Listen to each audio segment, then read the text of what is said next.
All right, what are we talking about? Dating fiascos, unintended consequences due to inadvertent behavior. Again, let me plug the joint again. Dating fiascos, unintended consequences due to inadvertent behavior. When we talk about inadvertent behavior, that means you're not paying attention, inattentive, not meant, or salt, not intended, unintentional, right? Now, for some of you that rock with me, you've been rocking with me for a while, some of you should know that I've talked about that. I've talked about inadvertent behavior. And I have clients who do a lot of that. Even some of the calls that we've gotten, either on the Manhood as a skill set show, and also the Real Game No Theory joint, the Tuesday joint, the Sex Talk show with myself and Steve, also the Pineapple show. Same shit. Either one of these podcasts, either one of these live streams, inevitably, we're going to get calls from guys who are having issues with women. And then when they begin to talk about their issues with women, inevitably, they're going to say something about how they are conducting themselves or behaving in those moments with these women. And you can see how these guys are exhibiting inadvertent behavior that leads to unintended consequences. You know, for those of you who was rocking with me on the live stream joint that I did by myself, and I was talking about the appeal of a man's non-sexual intimacy, right? How women really seek non-sexual intimacy from men that they actually like, masculine men, right? So let me just, I'm gonna go on a little side tangent about that because the reason why the appeal of a masculine man's non-sexual intimacy is so important to women because they get this guy that one that they respect, also that they admire, but also they view him as a just a man who commands respect, a man that has this dominant aura about him, right? The dominant aura could be non-sexual, meaning he just has that he ain't to be trifled with type of energy, but also he has the BDE, big dick energy. He comes across like he could be a dominant lover. So it's just something about that type of man that not only do women want to have sex with that type of guy, but they also just want to be in his physical presence. They want that aura, they want that energy. It's just nothing like laying in a bed with a man who dominated you sexually, okay? But also he's laying up, you laying on this man, and you just and women are just soaking in all of that energy and shit, right? So there's something about that. Now, let me just say this. This is something that I didn't go over. And I'm gonna get back to the focus of this joint in just a moment. A lot of women, they overplay their hand, right? They misjudge the value of a man's sexual desire for them. Okay, let me say that shit again. They misjudge the value of a man's sexual desire for them.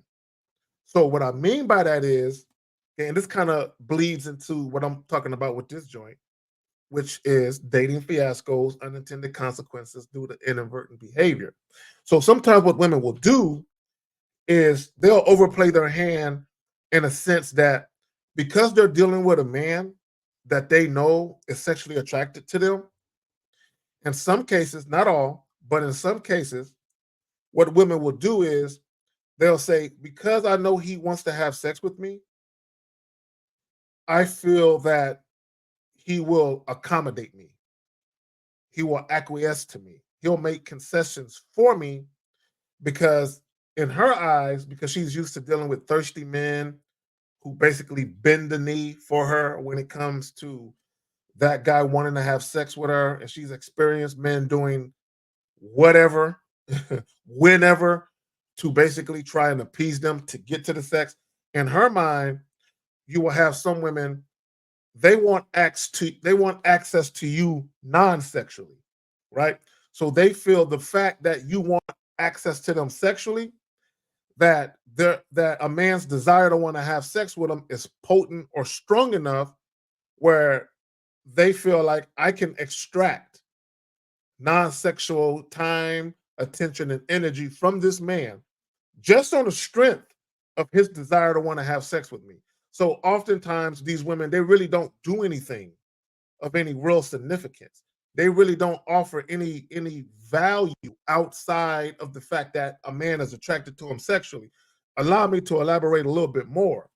So if you guys have ever been in a situation where you're dealing with a woman you just recently met and she's calling you, she's texting you, and she acts a little funny because you're not as responsive as she would like, but yet you guys have never had sex, right?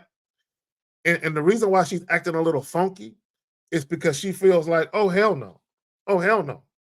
He think he gonna get this. He think he gonna get this pussy, and this nigga can't even talk on the phone with me. He think he gonna get this, and this nigga can't offer a better date than a coffee date. Or he think he gonna get this, and he ain't gonna let me spend the night. Like I saw a video, and I'm gonna do a whole nother live joint using a video where a guy, he did like a slapstick, tongue-in-cheek video where he was playing like a chick was at his house and she wanted to spend the night, and he jumped up. I guess he had on, I don't know if he had on his drawers, some shorts or whatever it was, but he jumped up and there was snow outside and he was pretending like the chick's car was covered with snow. And he was like, nah, girl, no, I'm shoveling the snow for you. I'm getting the snow off your whip. You got to dip, right? That's what he was doing. So the chick who was doing the video, I believe it's on Facebook, she was hot. She was mad. She was very angry, right? At the prospect that a man could want to smash a woman, but won't allow her to spend the night. And that kind of bleeds into a woman's quest or a woman's desire to extract non-sexual intimacy from men, right? Because basically she's saying, no, nigga, we're bartering, we're trading. You want access to me sexually. I want access to you non-sexually. So if I'm gonna give you access to me non-sexually, if I'm gonna give you access to me sexually, then I expect access to you non-sexually, meaning I should be able to come to your house and just kick my feet up and chill before and after sex. And if I don't want to have sex, I should still be able to come to your house and chill.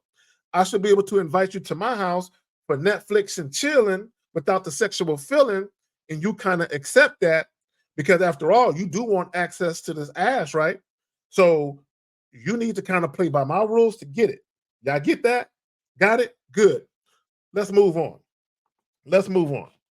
Let's move on. And let me just say this real quick. Let me just say this. What guys have to understand to get around women trying to barter with you, you need to have sex appeal. You need to have game and you need to have sex appeal. Because the more appealing you are sexually, the less likely women will play games with you. I'm not saying it won't happen. I'm just saying the less likely. And what women need to understand, you need to have non-sexual appeal. Just like a man needs to have sex appeal to be able to attract women in that regard, women need to understand that you need to have non-sexual appeal. Meaning there has to be something about you where guys actually want to kick it with you, where there is no expectation or no desire to have sex with you in those moments. Like they ain't tripping. They just thoroughly enjoy kicking it with you. The problem is what women are really used to is guys just going along to get along. Guys are just kind of hanging out with them, but a lot of guys really don't want to do that. And the only reason why they're doing that is to get to the sex, right? And that's where, you know, both men and women being disingenuous comes in at, deception comes in at, the playing of games comes in at. It's all centered around guys trying to get to the sex and women trying to extract non-sexual attention, energy, and intimacy from men. Now, let me get to this. Dating fiascos, unintended consequences due to inadvertent behavior. Speaking of non-sexual intimacy, it's going to segue into guys inadvertently introducing non-sexual intimate moments within interactions with women and the unintended consequences they create. Okay, and I talked about all of this before. This is nothing new. So I told you guys a story, right? Because I have a client and he has a bad habit of dealing with women and spending time with them non-sexually. And he really doesn't want to do that. And he allows them to kind of dictate shit because he wants to get to the sex. So what he does is he spends a lot of non-sexual time with these women and he provides them doses of non-sexual intimacy.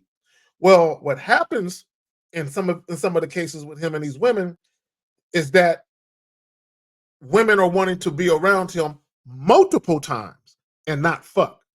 And the reason why that's the case, because women are already seeing that the fact that they're dictating to him the pace and the flow of the interaction, and he's capitulating, he's going along with it. They're like, oh, so I got him to hang with me this one time, and I know he wants to have sex with me. He told me he does, but I told him, no, I'm not ready yet, or I want to take my time and get to know him. And I'm telling them, let's do this instead. And he's listening to me. He's following my lead. So now that she knows she has you firmly under control, she has you under her thumb because she knows you want to fuck her and she's controlling you, right? She's controlling you because your desire to want to fuck her is so great. She can control you and basically have access to you and non-sexual intimacy with you, right? And what a lot of guys don't understand is you're creating problems for yourself.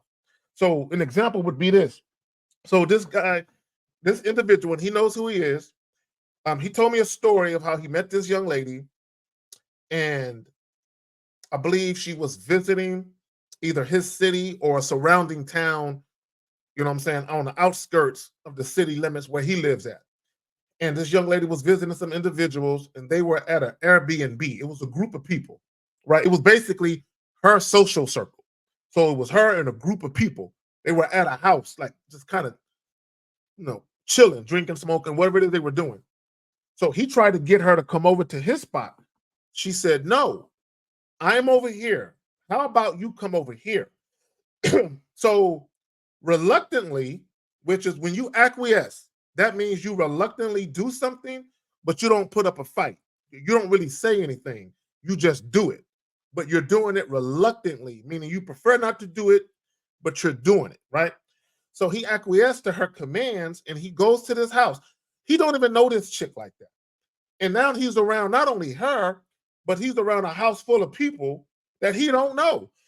So he's sitting on the couch with her, booed up, you know what I'm saying, all hugged up, making out with this chick. And I told him, I said, number one, you fucked up by even going over there. You fucked up. What you should have told her was, no, I ain't trying to do all that. But look, if and when you're ready to come see me, you have an open invitation. That's what he should have said. And he should have stuck to the script and said, nah, if we're going to see each other, it's going to be on my time, at my convenience, and it's going to be at my spot. Just you and I, one-on-one, right? That's how he should have kept it, right? So he goes over there and they hugging up, making out. And I said, number one, you fucked up by going over there. And then I asked him, I said, did you hit at least? Did you at least smash? He was like, nah, I didn't smash. And I just shook my head. And I was like, and I'm like, see, she ain't got to fuck you. She don't have to deal with you on your terms if you're dealing with her on her terms. Let me say that shit again. A woman never has to deal with you on your terms if you're dealing with her on her terms. She's in a lead position. You're following her lead.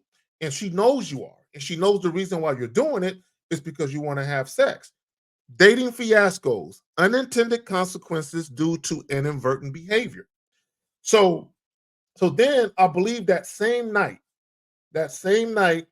when he leaves her, I believe, a voice text. And he tells her that, he enjoyed kicking it with her, which I don't know why he did that goofy shit. But he says something to that effect. Then he proceeds to tell her, tomorrow night, you can come to my spot. And then he tells her in the voice text what he's going to do to her or what he would like to do to her sexually. So she responds to the voice text, but she never responds to the contents of the voice text. Let me say that shit again. She responds to the voice text a day later, but she never responds to the contents of the voice text, meaning she ignores what he's saying about the sex shit. She flat out ignores what he's saying about her coming to his spot. So this is what she does. She responds to the text and she says, hey, we're over here tonight. So this is the very next day. She says, we're over here. We're going to be doing XYZ. Why don't you meet us here? So here she is again dictating to him, no, come over here and kick it with me and my friends. This is the second night in a row where he's telling her, come over here. And she's not telling him no. She's just flat out ignoring him. She's not even responding to what he's telling her, right? And then what she's doing is basically saying, come hang out with me over here. So the point of me telling you that story is when you don't know what you're doing, right? When you're so busy trying to win this woman over, when you're so busy, right, trying to convince her that she should be fucking you, you end up running her down, chasing her, following behind her like a lost fucking puppy, doing whatever she tells you to do just so you can get some sex.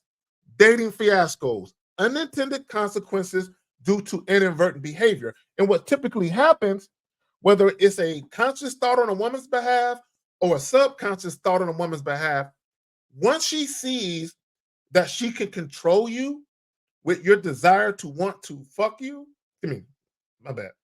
When she sees she can control you with your desire to want to have sex with her, in many cases, she'll lose respect for you, right? Because see, thirsty behavior is not about you expressing your desire to fuck a chick. That's not you being thirsty.